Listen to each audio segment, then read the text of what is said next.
Mahayong Pasko sa pagkabanhaw sa tanan. Karon nga gabiuna, mao ang labing solemne, labing balaan nga gabi sa tibuok tuig. Nga naman, tungod kay ang Ginoo nabanhaw. Nabanhaw ang Ginoo o kita nagtukaw karon, nagpaabot sa gutlo nga siya magpakita kanato.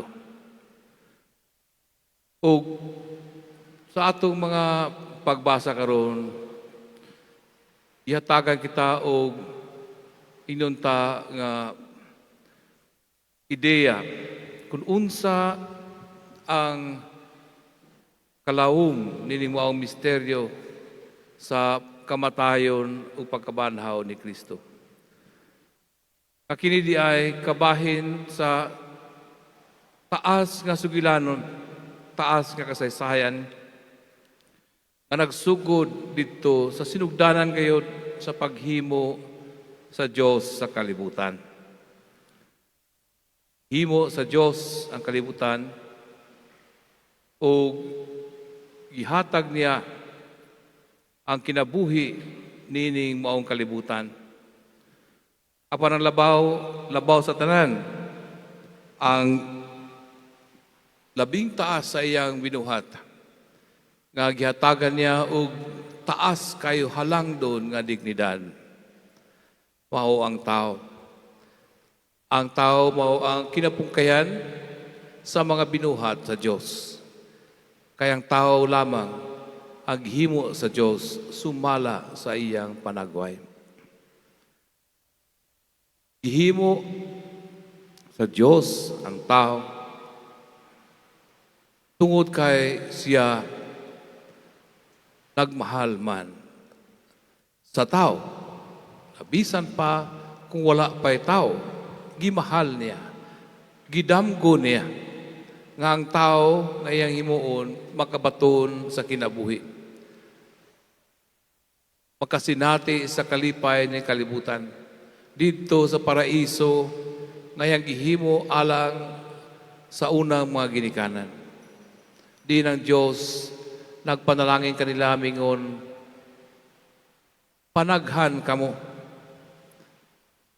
Kamo ang gipialan ko sa tibuok kabuhatan. Apan unsa ang gibalo sa tao? Ang tao pisupak sa Dios. Ang tao nakasala. Ug tungod sa sala, ang tao adunay kamatayon. Tungod sa sala, ang tao nagantos.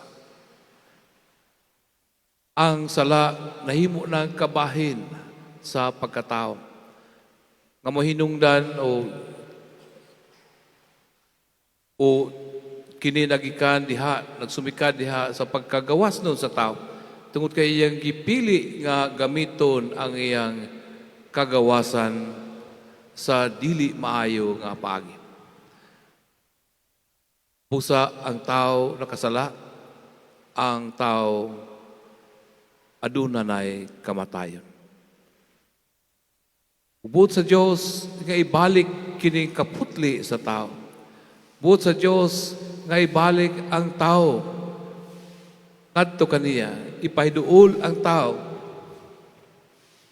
Ug tungod nini siya nakisabot, naghimo siya kasabutan sa nasod nga iyang pinili nga mao nga Israel.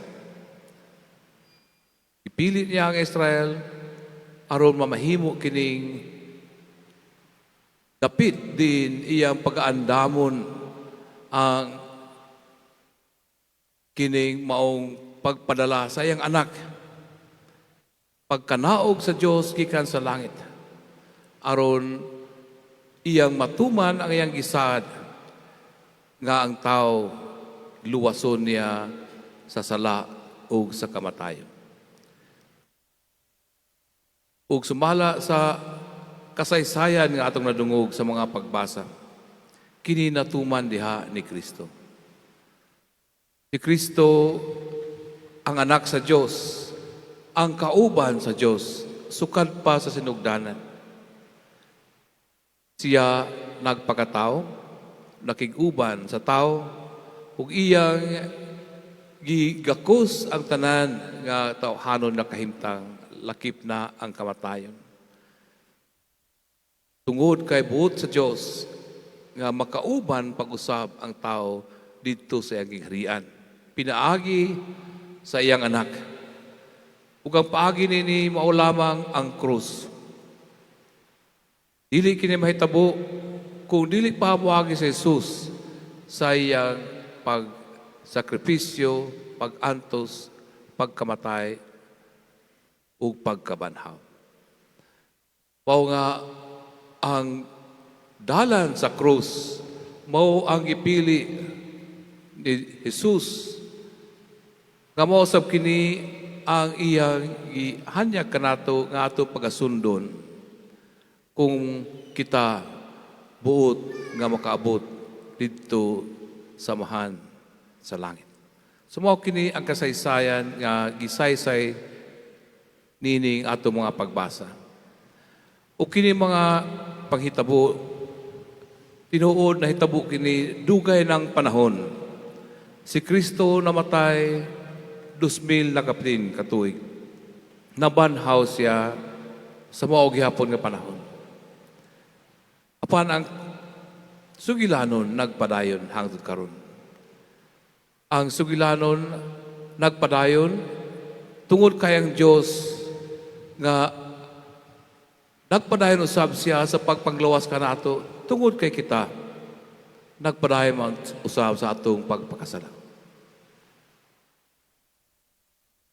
Ang Dios pinagi ni Kristo naghatag kanato og usa ka sakramento nga maoy magluwas kanato gikan sa sala. Sama nga yang giluwas ang mga Israelita kaniadto miagi sa tubig sa dagat nga pula. Din kini daw sila nakasinati sa kamatayon. Ang paagi usab nga kita maluwas sa sala ug sa kamatayon mao ang tubig. Tubig sa bunyag. Ang sakramento nga maoy maghatag kanato o kalauman tungod kay kita mahimo mang kabahin sa mga anak sa Dios. Mahimo kitang mga anak sa Dios. Mahimo kitang iyang katawhan sama nga iyang gihimo ang Israel kaniadto nga iyang piniling katawhan. Ang mga binunyagan mausab ang gipili sa Dios nga makadawat nining gasa nga naangkon nato pinagi sa kamatayon pagkabanhaw ni Kristo. So ang bunyag di ay mao ang kining labing hindot nga sinugdanan sa atong pagka diha sa kinabuhi sa Dios, kinabuhi sa Espiritu. Mao nga ang atong liturhiya karon adunay kining pagbunyag, pagtimaan usab sa atong pagkabinunyagan nga pinaagi ng tubig nga makaluwas atong malauman nga kita maluwas usab pinagi ni Kristo. Sumo kini ang kasaysayan. Ang kasaysayan nagpadayon hangtod karon. Ang Dios diha ni Kristo nabanhaw. Ug hangtod karon siya nagauban kanato. Siya buhi ug nagauban kanato kanunay. Ug tungod kay kita nakadawat man ining sakramento nga makaluwas.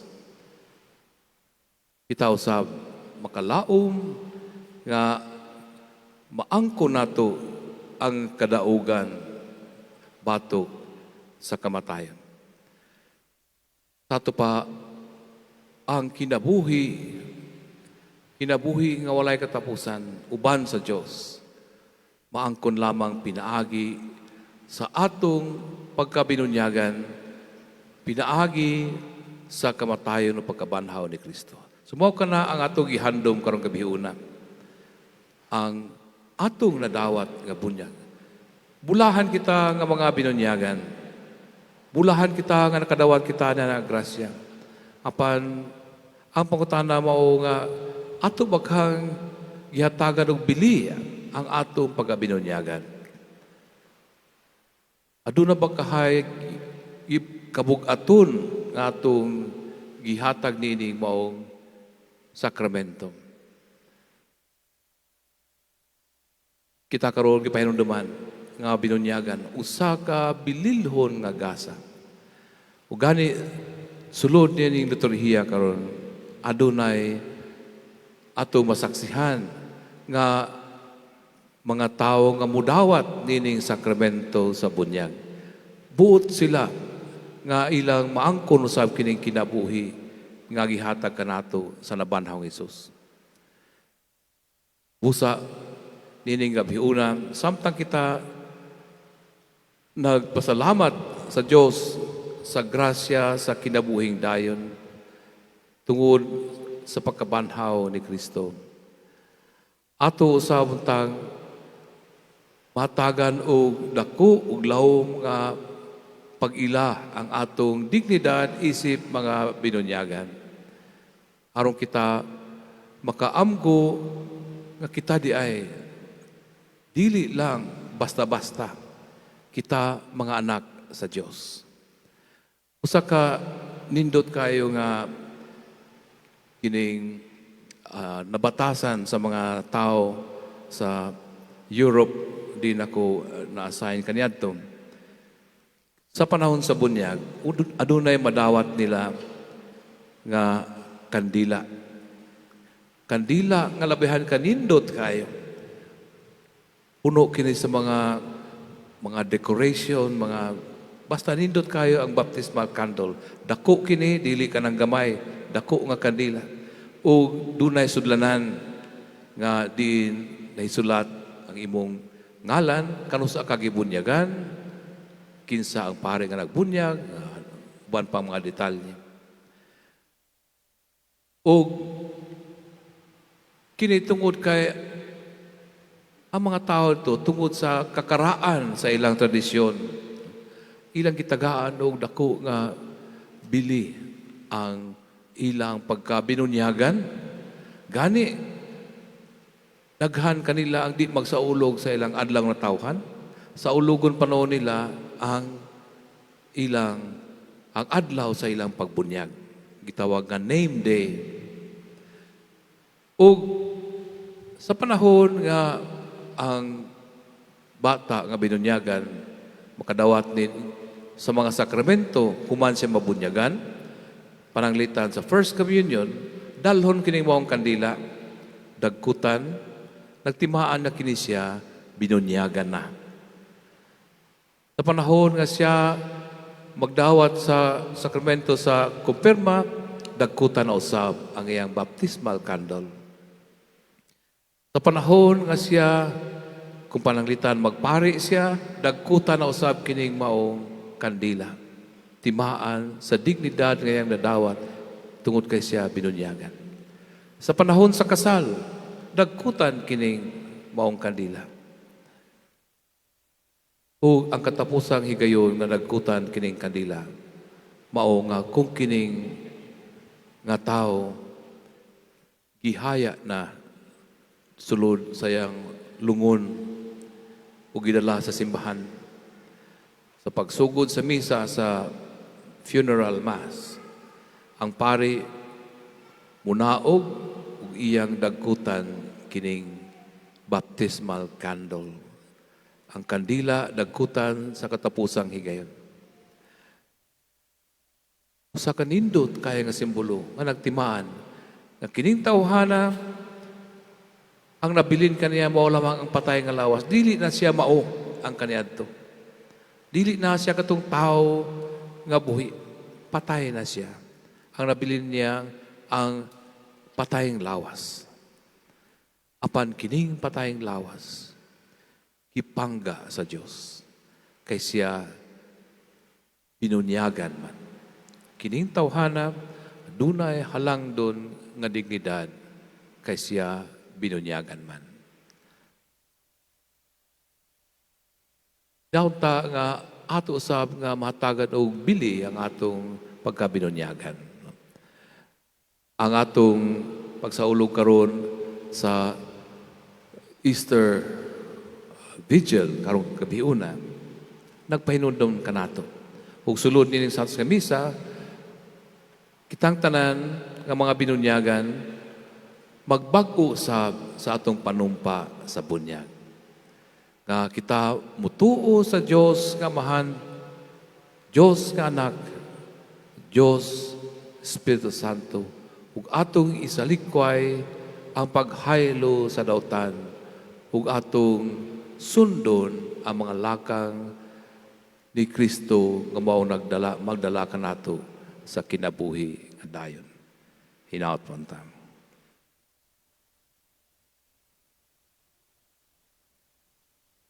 Nining ikatulo nga bahin sa atong liturhiya karon, tawag kini ang liturhiya sa pagbunyag.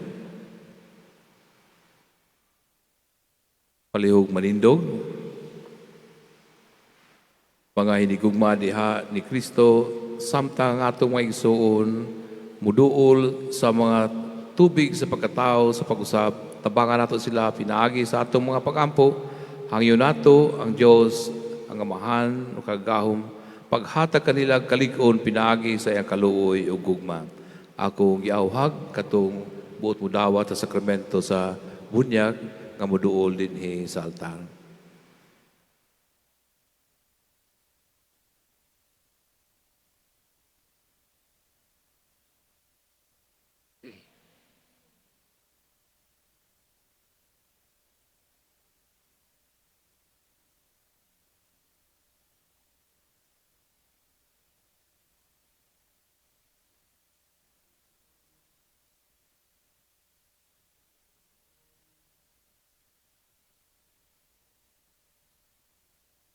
Tungod kay sila mga hamtong na,